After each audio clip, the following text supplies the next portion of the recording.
రాను రాను మన గుర్తింపు మన గౌరవానికి సంబంధించిన అంశంగా మారుతుందేమని నేను ఆలోచన చేస్తున్నా. దీనికి మరి ప్రధానంగా ఫుల్ టైం పొలిటీషియన్స్ లేకపోవడము, part time politics, full time business చేసే వాళ్ళు రాజకీయాలకు రావడం వల్ల జరుగుతుందో ఇది నాకు తెలీదు. భాషా భావము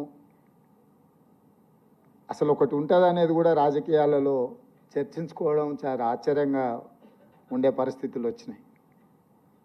ఈరోజు జరుగుతున్న పరిణామాలు ముఖ్యంగా 2 తెలుగు రాష్ట్రాలలో కొన్ని ప్రత్యేకమైన పరిస్థితుల్లో కొన్ని అంశాలు కొన్ని పరిణామాలు జరుగుతూ ఉన్నాయి.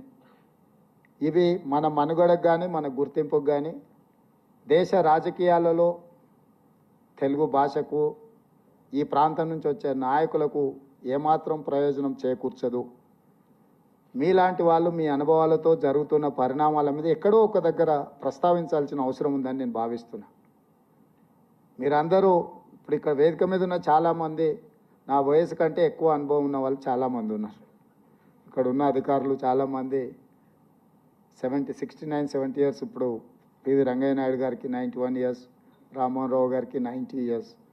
నాకంటే కొంచెం యాక్టివ్గా నడుస్తూ వస్తుంటే రామ్మోహన్ రావు గారు వారు ఇంకా యంగ్ ఎట్ హార్ట్. వారు అంటే ఇంకా ఏమంటారు, షార్ప్ టంగ్తో వారు మాట్లాడినారు. అంటే వారు రాజకీయాలకు రాకపోవడం కొంచెం మేలైనట్టుంది. గవర్నర్గా వెళ్ళిండ్రు. ఎందుకంటే వారికి లైన్ అండ్ లెంత్, భాష మీద భావం మీద మంచి పట్టు ఉంది. డెఫినెట్గా ఆ బుక్కు పొలిటికల్ సస్పెన్స్ థ్రిల్లర్ అవుతుందేమని నేను అనుకుంటున్నా.